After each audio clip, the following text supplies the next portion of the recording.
ओझा जी, सबसे पहले आपका स्वागत। धन्यवाद, बहुत बहुत धन्यवाद।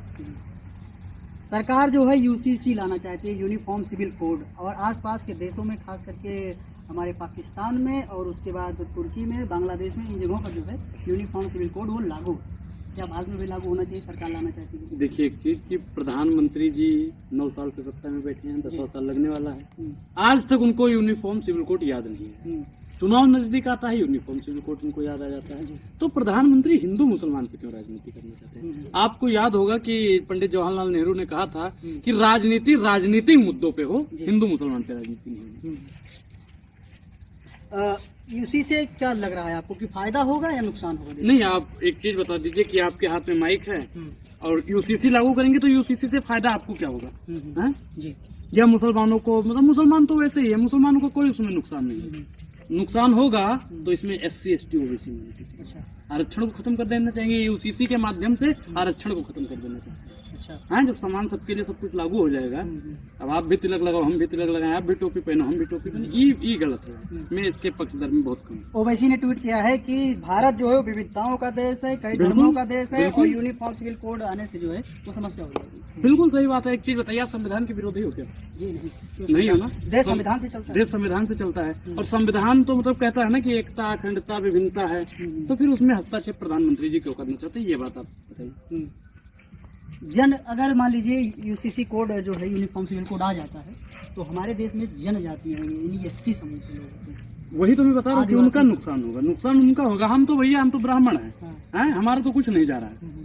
हम तो जैसे हैं वैसे, उनका आरक्षण खत्म कर दिया जाएगा। अभी जितने भी दलित भाई हमें सुन रहे हैं ना, SC ST OBC माइनॉरिटी के लोग सुन रहे हैं ना, उनको बहुत जरूरी है कि उनका आरक्षण खत्म करने के लिए सरकार किसी न किसी रूप में उनका आरक्षण खत्म कर देना चाहती है। अब आरक्षण कोई दान में मिला हुआ पैसा नहीं है।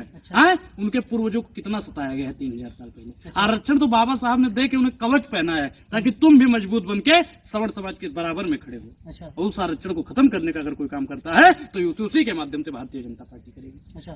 अच्छा, दलितों को कौन सताया? जिसे आप कह रहे हैं कि उनको सताने का काम किया गया, दलितों को कौन सताया था? आप ब्राह्मण हो, बनिया हो, क्षत्रिय हो, वैश्य हो, जी क्या हो आप बताओ? जी, ब्राह्मण हो, ठीक। अब एक चीज बताइए कि कोई कोरी कुर्मी चमार है, अपने बराबर में नहीं बैठाते हो आज?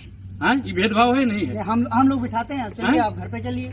आप लोग बैठाते हो? तो मनुवादी नहीं हो। जो मनुवादी लोग हैं, जो मनु स्मृति को आज भी फॉलो करते हैं, संविधान को हटा देते हैं। एक चीज बताइए पत्रकार महोदय, आपके सामने गीता रख दी जाती है और संविधान रख दिया जाता है, तो आप किसे चुनेंगे? तो संविधान चुनेंगे।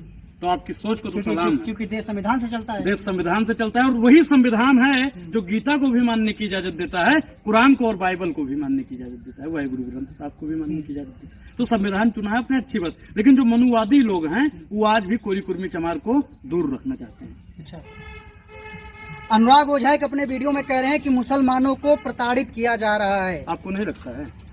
कहाँ से लगता है? और इसी सरकार में कुछ हिंदुओं को भी लगता है कि हम परेशान हैं, मुसलमानों को लगता है मुसलमान। आप एक वीडियो में कह रहे हैं कि मुसलमानों को प्रताड़ित किया। बिल्कुल, मैं तो अभी भी बोल रहा हूँ, मुसलमानों को प्रताड़ित किया जा रहा है। हाँ, धर्म के नाम पे उनको हमेशा सताया जा रहा है। अच्छा, ना हिंदू खतरे में है, ना मुसलमान खतरे में है, सिर्फ और सिर्फ भारतीय जनता पार्टी की दुकान खतरे में है। ये साहब लोग कहते हैं ना हिंदू खतरे में है। अगर हिंदू खतरे में है तो भैया एक मौलाना को प्रधानमंत्री बना दो, हिंदू सुरक्षित हो जाएगा, मुसलमान खतरे में आ जाएगा। ये कह रहे हैं कि ना हम चूड़ी टाइट कर रहे हैं। चूड़ी किसकी टाइट कर रहे हैं? हिंदुओं की चूड़ी टाइट कर रहे हैं। भारतीय जनता पार्टी की सरकार में अगर सबसे ज्यादा कोई सुरक्षित है ना, तो मुसलमान सुरक्षित है। तो आपने कहा है अपने वीडियो में प्रताड़ित कर रहे हैं। हाँ, कर रहे हैं। ये कहते हैं ना हिंदू खतरे। अभी हम रास्ते में आ रहे थे, उनका त्योहार मनाया जा रहा है, पूरी सुरक्षा के साथ पूरी व्यवस्था लगी हुई है। अच्छा, सुरक्षा, ये देखिए, यही तो भेदभाव है, यही तो बेईमानी है। आप चाहते हो कि उनको वो मतलब सिक्योरिटी ना मिले, उनका त्योहार ना मनाया जाए। नहीं, आपके प्रताड़ित वाले बयान पे मैं एक चीज बता रहा हूँ कि सबसे ज्यादा अगर यहाँ पे धर्म के नाम पे मारा गया है तो सबसे ज्यादा मुसलमान है। अच्छा। अगर सबसे ज्यादा भेदभाव किया गया है ना धर्म के नाम पे, तो वो मुसलमान है।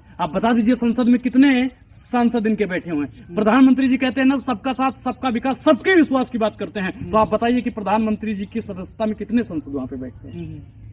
तो अभी उस हिसाब से इनकी जनसंख्या भी तो कम है। अरे जिसकी जितनी भागीदारी है उतनी तो बैठाई है आप। जब सबका साथ सबका विकास। आप एक चीज बताइए कि भारतीय जनता पार्टी में 303 सांसद हैं, तो कितने सांसद? कम से कम 25% तो होने चाहिए ना, और 5% भी सांसद मुसलमान नहीं है, तो ये बेईमानी है। बाकी इसके लिए तो उन्होंने कहा था कि योगी जी ने कहा था कि बाकी पार्टियां मेहरबान नहीं। अच्छा, तो इसका मतलब बीजेपी भेदभाव करे? बीजेपी भेदभाव कर रही है ना। आप के माध्यम से तो हम भैया ये भी जानेंगे कि योगी आदित्यनाथ जी कह रहे और हैं। इनके में तो कैबिनेट मंत्री भी हैं, उनका कैबिनेट मंत्री भी हैं, मुसलमान ही है वो। मैं क्या करूँ, कैबिनेट मंत्री हो जाते हम तो कहते हैं कि देश के तो राष्ट्रपति बने थे, हैं मुसलमान ही थे जिन्होंने 23 से ज्यादा मिसाइलें दी, लेकिन आज मुसलमानों से इनको नफरत थी। अच्छा, आप एक बयान में कह रहे हैं हिंदू सोया था तो सिलेंडर 400 रुपए है, हाँ, हिंदू जब से बोला जागा है वो सिलेंडर 1200 रुपए। हाँ, ये कहते हैं ना कि हिंदू जब से भारतीय जनता पार्टी की सरकार आई, हिंदू जाग गए, कुछ लोग कह रहे हैं ना। और आपने भी तथाकथित बयानों में लोगों के सुना भी होगा, आप पत्रकार हैं, लोगों का राय लेते रहते हैं। तो जब हिंदू सोया हुआ था तब सिलेंडर 400 रुपए में था, जब हिंदू सोया हुआ था तब डीजल पेट्रोल 50 रुपए में था, जब हिंदू सोया हुआ था तब भैया सब कुछ चंगा था। और जब से हिंदू जाग गया है तब से सिलेंडर 1200 में, पेट्रोल डीजल 100 पार हो गया, और सब महंगाई बेरोजगारी तो 7वें आसमान को छू रही है।